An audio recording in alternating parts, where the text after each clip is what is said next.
प्रथम आईएएस।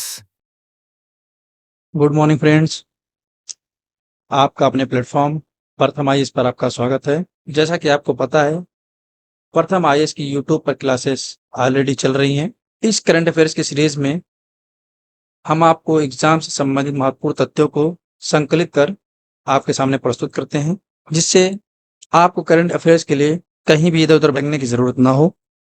हम आपके लिए एक बेहतरीन कंटेंट के साथ ये सीरीज चालू कर रखे हैं। चलिए, एक नई आशा के साथ आज की टॉपिक करें करंट अफेयर सीरीज की अगले एपिसोड पे चलते हैं। आज का पहला क्वेश्चन, पैरा ओलंपिक्स में 2 स्वर्ण पदक जीतने वाली पहली भारतीय महिला बनकर किसने इतिहास रचा? आपको पता होगा, पैरा ओलंपिक्स 2024 ये पेरिस में खेला जा रहा है। समर पैरा ओलंपिक्स 33वां संस्करण है इसका। इसमें अवनी लेखरा ने 249.7 स्कोर के साथ पैरा ओलंपिक का रिकॉर्ड बनाया है, जिससे यह 2 व्यक्तिगत स्वर्ण पदक जीतने वाली पहली भारतीय महिला बन गई है। आपको पता है, इससे पहले पहला स्वर्ण पदक जो जीता था उन्होंने टोक्यो में जो हुआ था उसमें जीता था इन्होंने। दूसरा इसमें जीतकर ये पहली भारतीय महिला बनी जिन्होंने 2 स्वर्ण पदक जीता है। बात करें अवनी लेखरा की, इनके बारे में जान लेते हैं। ये एक राइफल शूटर है। इनका जन्म 8 नवंबर 2001 को जयपुर में हुआ था। इन्होंने टोक्यो ओलंपिक 2020 में 10 मीटर एयर राइफल में इन्होंने 249.6 स्कोर के साथ यह पहला गोल्ड प्राप्त किया था व्यक्तिगत श्रेणी में। और इन्होंने अपना ही रिकॉर्ड तोड़ते हुए इस बार आपको पता है 249.7 का स्कोर बनाकर इन्होंने फिर स्वर्ण पदक जीता है। इन्होंने जो यह स्वर्ण पदक जीता है, ये वोमेन्स के 10 metre air rifle standing SH1 event में इन्होंने जीता है। ये इवेंट आप याद रखिएगा कौन सा है, SH1 women's 10 air rifle standing 10 metre air rifle में इन्होंने जीता है। अवनी लेखरा जी, इन्हें कुछ अवार्ड से सम्मानित किया गया है, इसको आप थोड़ा ध्यान दीजिएगा। टोक्यो 2020 के ओलंपिक्स के बाद कुछ खिताब जीता है, उसको ध्यान में रखा। 2021 में इन्हें खेल रत्न अवार्ड दिया गया था, जो आपको पता है ये इंडिया का हाईएस्ट स्पोर्टिंग ऑनर है। 2022 में इन्हें पद्मश्री से नवाजा गया था, इंडिया हाईएस्ट सिविलियन अवार्ड।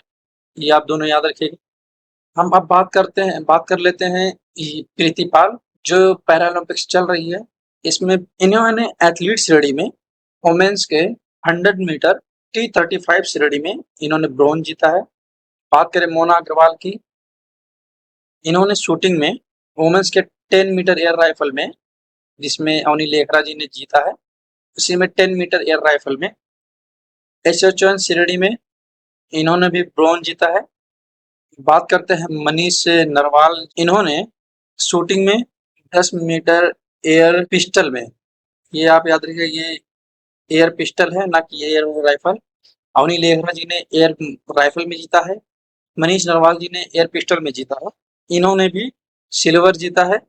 अब बता देते हैं भारत की रैंकिंग आज 30 अगस्त को कि भारत की रैंकिंग क्या है। भारत की रैंकिंग 10 है, जिसमें से 1 गोल्ड है, 1 सिल्वर है और 2 ब्रॉन्ज। कुल मिलाकर अभी तक टोटल 4 पदक जीते हैं, ये आप याद रखिएगा। अभी ये पैरा ओलंपिक्स खेल 8 सितंबर तक चलेगा। आपको पता है पिछला जो हुआ था टोक्यो 2020 में हुआ था, इस बार आपको पता है 2024 में पेरिस में हुआ है। अगला जो होगा लॉस एंजलिस में होगा, ये 2028 में होगा। 4 साल पे होता है, तो आप इसको याद रखिएगा। इसका आंसर आपको है अवनी लेखरा है। चलिए चलते हैं अपने नेक्स्ट क्वेश्चन पर। दूसरा क्वेश्चन, कोलंबो सुरक्षा सम्मेलन के संस्थात्मक दस्तावेजों पर हस्ताक्षर समारोह में कौन शामिल हुआ? Founding documents of the Colombo security conclave. इतना वर्ड आप ध्यान दीजिएगा। फाउंडिंग डॉक्यूमेंट्स ये चीज है क्या? दिसंबर 2023 में मॉरिशस में एक छठे स्तर की नेशनल सिक्योरिटी एडवाइजर स्तर की बैठक हुई। 6th नेशनल सिक्योरिटी एडवाइजर स्तर की बैठक हुई। इस बैठक में सीएससी सेक्रेटेरिएट की स्थापना की बात की गई। कोलंबो सिक्योरिटी कॉन्क्लेव सेक्रेटेरिएट की स्थापना की बात की गई। इसके लेकर एक मेमोरेंडम ऑफ अंडरस्टैंडिंग हुआ, वही जिसकी स्थापना की बात की गई। इसी को स्थापना करने के लिए फाउंडिंग डॉक्यूमेंट्स, इस पर साइन किया गया। ये जो हुआ है, इस डॉक्यूमेंट पे जिसके साइन है वो है अजित डोभाल जी, इन्होंने इस पर साइन किया है। अब हम समझ लेते हैं ये कोलंबो सुरक्षा सम्मेलन क्या है। कोलंबो सिक्योरिटी कॉन्क्लेव ये चीज है क्या। इसकी स्थापना 2011 में हुई थी। इस टाइम इसमें श्रीलंका, भारत और मालदीव इसमें शामिल थे। भारत व मालदीव इसमें शामिल थे। इसकी सीएससी की जब 5th राष्ट्रीय नेशनल सिक्योरिटी एडवाइजर की बैठक हुई, उसमें मॉरिशस को 4th मेंबर शामिल किया गया और साथ में ही बांग्लादेश और सेशल्स को ऑब्जर्वर के कैटेगरी में रखा गया था, ऑब्जर्वर के तौर पर बुलाया गया था। लेकिन इन्हें मेंबर बनने के लिए अभी इधर सीएससी की तरफ से आमंत्रण दिया गया है। जो हो सकता है आने वाले उसमें समय में ये इसके सदस्य बन जाएं, बांग्लादेश सेशल्स। तो आप समझ गए इसमें 4 लोग हैं, मॉरिशस, श्रीलंका, भारत, मालदीव। इसका आंसर है अजित डोभाल। हाल ही में हुए कुछ इंपॉर्टेंट समिट उसके बारे में भी हम जानकारी ले लेते हैं। India US defence acceleration ecosystem Indus x summit का तीसरा संस्करण की मेजबानी कौन सा देश करेगा। इंडस एक्स समिट आप इसे याद रखेगा या India US defence acceleration ecosystem याद रखेगा। इंडिया एक्स समिट का तीसरा संस्करण मेजबानी कौन सा देश करेगा। US India strategic partnership forum इसका मेजबानी करेगा। ये स्टैनफोर्ड विश्वविद्यालय में है, स्टैनफोर्ड विश्वविद्यालय में जो यूएसए में है, आपको पता होगा। स्टैनफोर्ड विश्वविद्यालय कैलिफोर्निया में उत्तरी सिलिकॉन वैली में है, सिलिकॉन वैली में है। आप इसको याद रखिएगा, सिलिकॉन वैली कहाँ पर है, कैलिफोर्निया यूएसए में है इसका। सेकंड क्वेश्चन, 17 अगस्त 2024 को तीसरे ग्लोबल साउथ समिट की मेजबानी कौन सा देश करेगा। अभी मैंने 2 दिन पहले इसको पढ़ाया था, इसकी मेजबानी भारत करेगा। Voice of global south summit, इसका जो थीम की बात किया जाए, मोदी जी ने इसमें एक विजन की बात की। इसमें जो विजन है इन्होंने जो रखा है उसको याद रखिएगा। ग्लोबल साउथ समिट में मोदी जी ने सबका साथ, सबका विकास, सबका विश्वास और सबका प्रयास की बात की है। इसको आप याद रखिएगा, क्वेश्चन में आ सकता है, एग्जाम में आ सकता है कि सबका साथ, सबका विकास, सबका विश्वास और सबका प्रयास कहाँ पर कल्पना की गई। इसको कहेंगे तीसरे ग्लोबल साउथ समिट है जो भारत में इसकी मेजबानी किया गया। बिम्स्टेक बिजनेस समिट की मेजबानी कौन सा देश करेगा। ये न्यू दिल्ली इंडिया में हुआ है। नाटो समिट 2024 की मेजबानी कौन सा देश करेगा। United State of America. संघाई सहयोग संगठन की प्रमुखों की परिषद की 24वीं बैठक का आयोजन कहाँ किया गया। संघाई सहयोग संगठन के प्रमुखों की परिषद की 24वीं बैठक का आयोजन कहाँ हुआ। Astana, Kazakhstan. एससीओ की 24वीं बैठक ऐसे याद रखिएगा। ग्लोबल इंडिया एआई समिट 2024 का आयोजन कहाँ किया जा रहा है। ये नई दिल्ली में हुआ है। ये जो इंपॉर्टेंट अभी समिट हाल ही में हुए हैं उसको मैंने यहाँ पर लिस्ट कर दिया है। इसकी थीम जो थी इस बार याद रखिएगा इसको, shaping the future of AI. इसका आयोजन आयोजन मिनिस्ट्री ऑफ इलेक्ट्रॉनिक्स इलेक्ट्रॉनिक्स और सूचना प्रौद्योगिकी मंत्रालय द्वारा हुआ है इसका। चलिए चलते हैं अपने आंसर की तरफ। इसका आंसर था अजित डोभाल। चलिए चलते हैं अपने नेक्स्ट क्वेश्चन पर। इसका तीसरा क्वेश्चन, प्रधानमंत्री नरेंद्र मोदी वधावन पोर्ट का उद्घाटन कहाँ करेंगे। गुजरात, महाराष्ट्र, कर्नाटक, तमिलनाडु।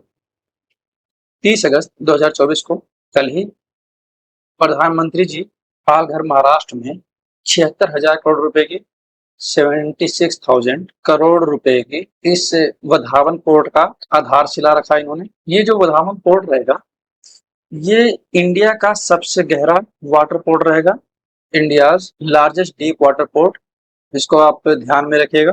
इन्होंने जो इसका उद्देश्य बताया है, समुद्र कनेक्टिविटी को बढ़ाने, ट्रांजिट समय और लागत को कम करना, समय व लागत को कम करना और महत्वपूर्ण व्यापार केंद्र के रूप में महत्वपूर्ण सेवा देने का लक्ष्य इसका दिया गया है। महत्वपूर्ण सेवा देने का लक्ष्य के साथ इसको स्थापित किया गया है। इसको आप याद रखिएगा। 7-30 तारीख को ही इन्होंने महाराष्ट्र में ग्लोबल फिनटेक फेस्ट 2024 इसमें शामिल होंगे। ग्लोबल फिनटेक फेस्ट उद्घाटन करेंगे महाराष्ट्र में। इसको भी आप साथ में याद रखिएगा, बहुत इंपॉर्टेंट। एक बार आपको फिर से बता रहा हूँ, ग्लोबल फिनटेक फेस्ट 2024 इसको महाराष्ट्र में इन्हें करेंगे। साथ में ही महाराष्ट्र के पालघर में 76,000 करोड़ रुपए के वधावन पोर्ट का भी इन्होंने आधारशिला रखा है। ये चीज आप याद रखिएगा। चलिए आंसर को जाने से पहले हाल ही में जो इम्पोर्टेंट जो इनोग्रेशन हुए हैं उनको हम यहाँ पर देख लेते हैं। केंद्रीय वित्त मंत्री निर्मला सीतारमण ने किस शहर में नए जीएसटी भवन का उद्घाटन किया। उदयपुर, अभी मैंने 4-5 दिन पहले की सीरीज में आपको ये पढ़ाया था, करंट अफेयर्स में इसको पढ़ाया था। मैंने आपसे भी बोला है आपको साथ में रिवीजन कराते हुए चलेंगे, आप इसको थोड़ा ध्यान में रखिएगा। आंध्र प्रदेश के मुख्यमंत्री ने श्री सिटी में कितने करोड़ रुपए की परियोजना और डील्स का उद्घाटन किया है? 3683 करोड़ रुपए की आंध्र प्रदेश के मुख्यमंत्री ने किया है। और ये याद रखिएगा, पूछ लेगा श्री सिटी कहाँ पर स्थापित है, तो आप इसको भी ध्यान में रखिएगा। 3683 करोड़ रुपए की उन्होंने उद्घाटन किया है आंध्र प्रदेश में। प्रधानमंत्री श्री नरेंद्र मोदी ने 32वीं अंतर्राष्ट्रीय कृषि अर्थशास्त्री सम्मेलन ICAE, आप याद रखिएगा बहुत इंपॉर्टेंट, उद्घाटन कहाँ किया है? नई दिल्ली में। One day one subscription, one DAE one subscription आप किस विभाग द्वारा लॉन्च किया गया है? परमाणु ऊर्जा विभाग द्वारा। आपको इसे परमाणु ऊर्जा विभाग का कंफ्यूजन भी हो तो आप यहाँ पर देख लीजिएगा, DA लिखा है, डिपार्टमेंट ऑफ एटॉमिक एनर्जी। ये आप यहाँ से भी आंसर निकाल सकते हैं, इसको विभाग द्वारा लॉन्च किया गया है। अश्विनी वैष्णव ने भारत का 500वां सामुदायिक रेडियो स्टेशन का उद्घाटन किया है। यह भी बहुत इंपॉर्टेंट है, ये भी याद रखिएगा। 500 नंबर का सामुदायिक रेडियो स्टेशन का उद्घाटन किया है। आइजॉल मिजोरम की जो राजधानी है। प्रधानमंत्री नरेंद्र मोदी ने 46वें विश्व धरोहर समिति सत्र का उद्घाटन कहाँ किया है? नई दिल्ली में। आपको पता है इस 46वें विश्व धरोहर समिति में 43 नंबर का जो हमारा वर्ल्ड हेरिटेज साइट बना हुआ है वो मोइदम है, जिसे अहोम वंश के द्वारा अहोम वंश में दफनाने की प्रथा है। ये असम में है, आप याद रखिएगा। जिसमें अभी जो मैं सीरीज चालू करूँ करंट अफेयर्स की, जो MCQs ला रहा हूँ आपके लिए 1000 वाली सीरीज, उसमें आपको ये सब क्वेश्चन देखने को मिलेगा, तो आपको टेंशन लेने की ज्यादा जरूरत नहीं है। केंद्रीय मंत्री किरण रिजिजू ने लोक संवर्धन पर्व का उद्घाटन कहाँ किया है? नई दिल्ली में। आप याद रखें, लोक संवर्धन पर्व का उद्घाटन कहाँ किया है? नई दिल्ली में। चलिए चलते हैं हम अपने आंसर की तरफ। इसका आंसर है महाराष्ट्र। चलिए चलते हैं हम अपने नेक्स्ट क्वेश्चन पर। आज का चौथा क्वेश्चन, भारत ने अपना पहला स्वदेशी रूप से विकसित प्रदूषण नियंत्रण पोत समुद्र प्रताप कहाँ लॉन्च किया है? हम आपसे मैं हमेशा कहता हूँ, जब किसी चीज पहले की बात हो या पहला विकसित किया है, पहला लॉन्च किया है, इससे संबंधित ऐसा कोई क्वेश्चन आप उसको आप माइंड में एकदम बिठा रखिएगा। और ये तो स्पेशली इन्वायरमेंट से संबंधित क्वेश्चन है, तो इसको तो आप भी एकदम अच्छे से रट जाइएगा। प्रदूषण नियंत्रण पोत समुद्र प्रताप कहाँ लॉन्च किया है? मुंबई, चेन्नई, गोवा, कोची। हाल ही में समुद्र प्रताप जो गोवा शिपयार्ड द्वारा निर्मित किया गया है। ये जो समुद्र प्रताप है, इसको प्रदूषण नियंत्रण और तट पर तेल फैलाव को रोकना है। प्रदूषण नियंत्रण व तट पर जो तेल फैल जाते हैं उनको रोकना है। इसकी लॉन्चिंग की बात किया जाए तो इसको गोवा में लॉन्च किया गया है। ये जो प्रदूषण नियंत्रण है, इसमें मुख्य रूप से पूछा जाएगा क्वेश्चन में तो किस चीज को रोकने के लिए है? और जल प्रदूषण को रोकने के लिए। आप इसको याद रखिएगा, इसका आंसर है गोवा। अब इसको क्वेश्चन पढ़ जाइएगा। चलिए अपने नेक्स्ट क्वेश्चन पढ़ सकते हैं। आज का पांचवा क्वेश्चन, अनिवार्य पंजीकरण मुस्लिम विवाह और तलाक विधेयक 2024 किस राज्य विधानसभा द्वारा पारित किया गया है? इंग्लिश में भी जान लेते हैं इसको। Which state legislature pass the compulsory registration of Muslim marriage and divorce bill 2024? Uttar Pradesh विधानसभा, बिहार विधानसभा, असम विधानसभा, पश्चिम बंगाल विधानसभा। इसको हम थोड़ा विस्तृत रूप से समझ लेते हैं। हाल ही में असम सरकार ने अपने पुराने कानून ओल्ड एक्ट असम मुस्लिम विवाह और तलाक पंजीकरण अधिनियम 1935 था। ये कुछ हानिकारक प्रथाओं को अनुमति देता था। इसमें बाल विवाह अनुमति थी। इसमें आप यहाँ पर देख सकते हैं 1935 का एक्ट है ये। विवाह में शामिल दोनों व्यक्तियों को आपसी सहमति की आवश्यकता नहीं थी, ये आपको जानते ही हैं। अगर वर्तमान में इसकी बात किया जाए तो इसकी कोई प्रासंगिकता नहीं है, क्योंकि किसी भी दबाव में अगर आप शादी कर रहे हैं तो शादी नहीं मानी जाएगी। आपको भी पता है बाल विवाह की अनुमति तो बिल्कुल नहीं दी जाती है, क्योंकि हमारे जानते हैं भारतीय एक्ट में बाल विवाह प्रतिषेध अधिनियम 2006 में इसकी धारा 12 में ये बात की गई है कि बाल विवाह के 2 वर्ष तक कारावास या 1 लाख रुपए तक के जुर्माने दोनों का प्रावधान है। आपको पता ही है बाल विवाह प्रतिषेध अधिनियम, याद रखिएगा इसको प्रतिषेध किया गया है, आप उसको याद रखिएगा। इसलिए आपको वर्तमान में इसकी प्रासंगिकता तो बिल्कुल नहीं है। इसलिए ऐसे कुछ और इसमें आपत्तिजनक हानिकारक प्रथाएं इसमें शामिल थी, इसके लिए असम सरकार ने इसको रद्द करने को सोचा। इसकी जगह पर असम विधानसभा द्वारा एक नया बिल लाया गया है। इसके नाम की बात की जाए, नया बिल जो है compulsory registration of Muslim marriage and divorce bill 2024। Compulsory registration of Muslim marriage and divorce bill 2024 एक नया बिल इंट्रोड्यूस किया है। चलिए हम इसके जान लेते हैं, इसकी विशेषताएं क्या है, क्या इसकी खास बात इसमें की गई है, इंपॉर्टेंट जो है उसके बारे में हम जान लेते हैं। इसमें सबसे पहले उम्र की सीमाएं तय कर दी गई हैं। इसमें महिला की आयु कम से कम 18 वर्ष होनी चाहिए और पुरुष की आयु कम से कम 21 वर्ष होनी चाहिए। इसमें ये बात की गई है। इसमें सहमति की बात, आप किसी के दबाव में ये शादी नहीं कर सकते, इसलिए दोनों व्यक्तियों को विवाह के लिए पूरी तरह से सहमत होना चाहिए बिना किसी दबाव के। दोनों की अनिवार्य कर दी गई है। आपको भी पता है अगर किसी दबाव में शादी की जा रही है, आपको पता है वर्तमान समय इसकी कोई प्रासंगिकता नहीं है। तीसरा इसमें जो बात की गई है इंपॉर्टेंट, वो है निवास की। निवास की आवश्यकता की बात की गई है। अगर विवाह विवाह के पंजीकरण को जिसको भी कराना है, पंजीकरण के लिए जैसे आप जा रहे हैं शादी करनी है आपको, तो उसको पंजीकरण करने से पहले उन दोनों में से कम एक व्यक्ति, इसमें मेल और या फीमेल, इन दोनों में से कम एक व्यक्ति जिले में, जिस जिले का वो निवासी है, जिले में कम से कम 30 दिन निवास करना चाहिए। ये आपको क्लियर कर दी गई है। पंजीकरण आपका कराना है विवाह के लिए, तो मेल या फीमेल में जो भी है, जिले में कम से कम 30 दिन उसको वहां पर रहना ही रहना चाहिए। ध्यान देना है आपको। और जहां पर रही बात कपल्स की, एक इसमें यहाँ पर और ध्यान दीजिएगा कपल्स लोग को।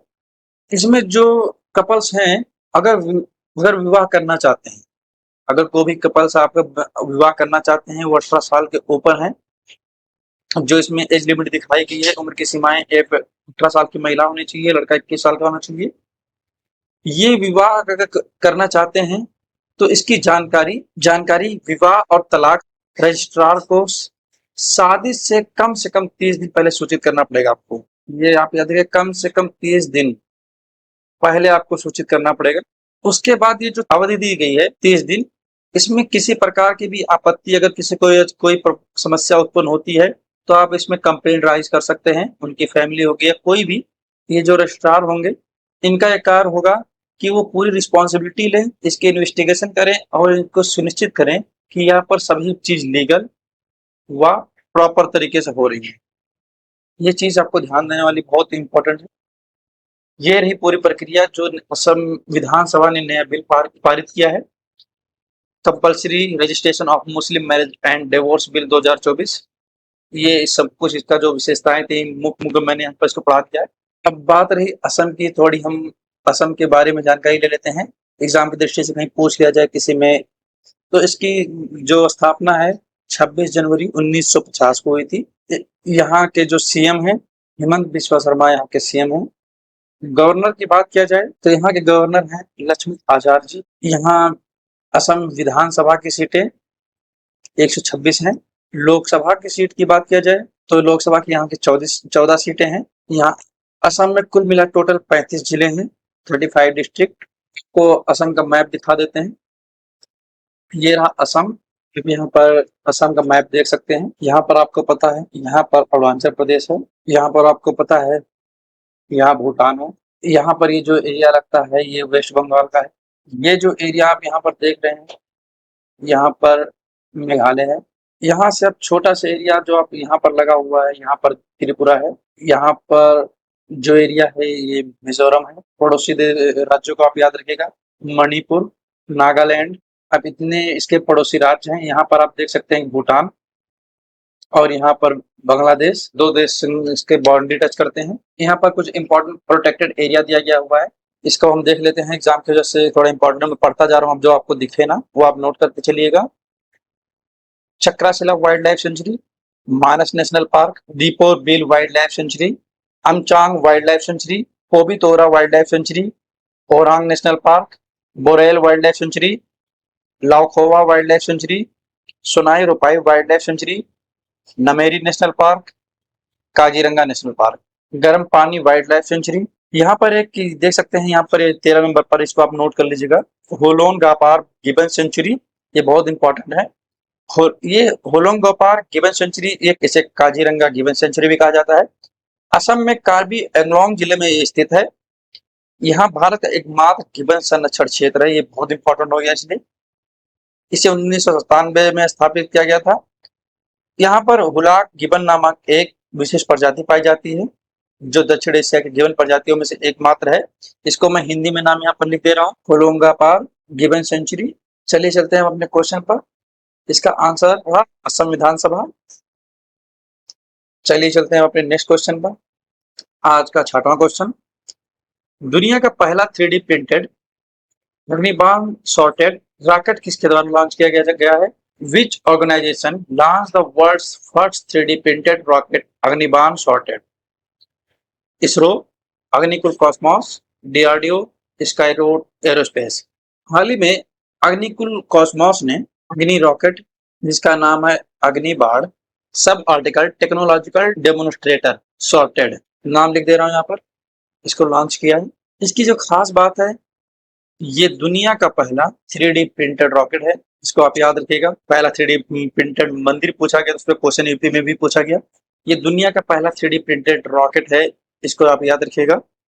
इसमें जो ईंधन का प्रयोग हुआ है अग्निलेट, ये 3D प्रिंटेड है। ये 6 kilo Newton semi cryogenic engine है, जो तरल ऑक्सीजन व कैरोसिन का प्रोपेलेंट्स के रूप में प्रयोग करता है। हम बात कर लेते हैं अग्निकुल कॉस्मोस की। ये एक अंतरिक्ष प्रौद्योगिकी स्टार्टअप है, स्पेस से संबंधित एक स्टार्टअप है। ये चेन्नई में स्थित है, याद रखिएगा। इसका आंसर है अग्निकुल कॉस्मोस। ये अक्टूबर माह की रिवीजन की 4थी श्रृंखला है। आपको पता है सितंबर का कराया जा चुका है, अक्टूबर का भी आज ये खत्म हो जाएगा। अब नवंबर का मंडे से स्टार्ट होगा, नवंबर की पहले श्रृंखला स्टार्ट होगी रिवीजन की, जिसमें आपको अब तक अपडेट के जितने भी क्वेश्चन इंपॉर्टेंट है उसको यहाँ पर करा दिया जाएगा, ताकि आपकी रिवीजन होता रहे। चलिए कब चलते हैं अपने क्वेश्चन की तरफ। मुख्यमंत्री ग्रामीण आवास न्याय योजना किस राज्य से संबंधित है? अभी जल्दी में इसे छत्तीसगढ़ सरकार द्वारा इसको लॉन्च किया गया है, तो याद रखिएगा मुख्यमंत्री ग्रामीण आवास न्याय योजना, ये छत्तीसगढ़ से संबंधित है। कौन सा भारतीय राज्य स्क्रब टाइफस के बढ़ते मामलों का सामना कर रहा है? हिमाचल प्रदेश। ये आप देख सकते हैं, छोटा सा जीव है, आप देख सकते हैं इसको। मैं आपको थोड़ा जूम करके दिखाने की कोशिश करता हूँ। ये आप देख रहे होंगे, अगर आपको दिख रहा हो, हाथ में इतना छोटा सा दिखता है। इसको बड़े रूप में देखा जाए तो बिल्कुल ऐसे दिखता है, कभी जानवरों में रहता है, कई जगह। ये कब मोस्टली पूरे भारत में कहीं ना कहीं फैला हुआ है, लेकिन हाल ही में हिमाचल प्रदेश में बहुत तेजी से फैले हैं। इसकी वजह से काफी केस इसके सामने आए हैं, तो उसको याद रखिएगा। स्क्रब टाइफस इसका नाम है। भाषा उत्सव, जो भारतीय भाषाओं का उत्सव मनाने के लिए 75 दिनों तक चलने वाला कार्यक्रम है, किस शहर में शुरू किया गया है? लखनऊ में। या फिर इसको याद रखिएगा, यूपी पीसीएस के लिए बहुत इंपॉर्टेंट आने वाले टाइम पे आ रहा हूँ सबके लिए। प्रोजेक्ट उद्भव का आयोजन कौन सा संस्थान कर रहा है? Indian army. प्रोजेक्ट उद्भव में, इसमें हम प्राचीन भारत में एंशिएंट हिस्ट्री में जो भी हमारे उपकार की पद्धति थे, इसको इसमें संकलन किया जाएगा। ये इंडियन आर्मी के द्वारा स्टार्ट किया गया है। IGMS 2.0 सार्वजनिक शिकायत पोर्टल कौन सा संस्थान संबंधित है? IGMS 2.0 सार्वजनिक शिकायत पोर्टल से कौन सा संस्थान संबंधित है? IIT कानपुर द्वारा इसे हुक किया गया है। भारतीय वायुसेना प्रचंड, ये पीसीएस बीपीएससी में पिछली बार क्वेश्चन पूछा जा चुका है। लाइट कॉम्बैट हेलीकॉप्टर किस संस्थान के साथ खरीदने वाली है? HAL के साथ। नाबार्ड ने सोशल बॉन्ड को बॉम्बे स्टॉक एक्सचेंज पर सूचीबद्ध किया है। ये भी क्वेश्चन बनाया जा सकता है कि हाल ही में सोशल बॉन्ड को बॉम्बे स्टॉक एक्सचेंज पर किसने सूचीबद्ध किया? नाबार्ड ने। एक दूसरी तरह क्वेश्चन बनाया जा सकता है, नाबार्ड ने बॉम्बे स्टॉक एक्सचेंज पर कैसा बॉन्ड सूचीबद्ध किया है? Social bond. ये भी क्वेश्चन बनाया जा सकता है, नाबार्ड ने सोशल बॉन्ड किस पर सूचीबद्ध किया है? इसको आप देखिए, बॉम्बे स्टॉक एक्सचेंज पर। ये जो सोशल बॉन्ड के द्वारा जुटाए गए धन है, इसका उपयोग किस योजना के पुनर्वित्त के लिए किया जाएगा? जल जीवन मिशन, ये बहुत इंपॉर्टेंट है, आप ये मिशन भी बहुत इंपॉर्टेंट है, इसको भी पढ़ लीजिएगा। वैसे तो मैं इसको जो स्कीम वाली सीरीज चालू करूंगा, तो इसमें आपको पूरा कवर किया जाएगा। मंगल ऑर्बिटर मिशन के बाद कौन सा अंतरिक्ष यान पृथ्वी के प्रभाव क्षेत्र से सफलतापूर्वक बाहर हो गया है? इससे पहले मंगल ऑर्बिटर मिशन जो अपनी पृथ्वी के कक्ष को बाहर गया था छोड़कर, वो था। दूसरा है आदित्य L1, जो आपको पता है ये सूर्य का अध्ययन करेगा, वहां के कोरोना सूर्य को कोरोनोस्फीयर का इसका अध्ययन करेगा। और आपको ये हमारी करंट अफेयर्स की सीरीज कैसी लगी, इसके बारे में हमें कमेंट में जरूर बताया कीजिए। और जैसा कि आपको पहले बताया जा चुका था कि हम इसमें जीएस को टॉपिक वाइज इसको हम अपडेट करेंगे, और करंट अफेयर्स जितने भी हैं जैसे सम्मेलन हो गए, पुरस्कार हो गए, रिपोर्ट्स हो गई, एक्सरसाइज जो भी हो गई और एमसीक्यू सेट, ये सबको हमने बोला था कि लॉन्च करेंगे, जिसमें से हम मिलिट्री एक्सरसाइज की इस वीडियो को हमने अपडेट कर दिया है। अब आज से जैसा कि हमने ऊपर आपको बताया है, आज से हमारी ये सीरीज भी स्टार्ट हो जाएगी और फिर इसके बाद पॉलिटी को हम जीएस को क्वालिटी से स्टार्ट कर रहे हैं। हमसे जुड़े रहने के लिए आईएएस प्रथम के इस चैनल पर सभी अपडेट के लिए हमसे जुड़े रहें। जो हमें @IAS प्रथम ये जो यूपीआई सब्सक्राइब करना ना भूलें। इसकी पीपीटी प्राप्त करने के लिए, पीडीएफ फाइल प्राप्त करने के लिए हमें प्रथम आईएएस ऑफिशियल हमसे टेलीग्राम पे जुड़ सकते हैं और ये चाहे तो आप हमें प्रथम आईएएस बारकोड पे स्कैन करके हमसे डायरेक्ट जुड़ सकते हैं। चलिए चलते हैं अब। Have a nice day. Thank you.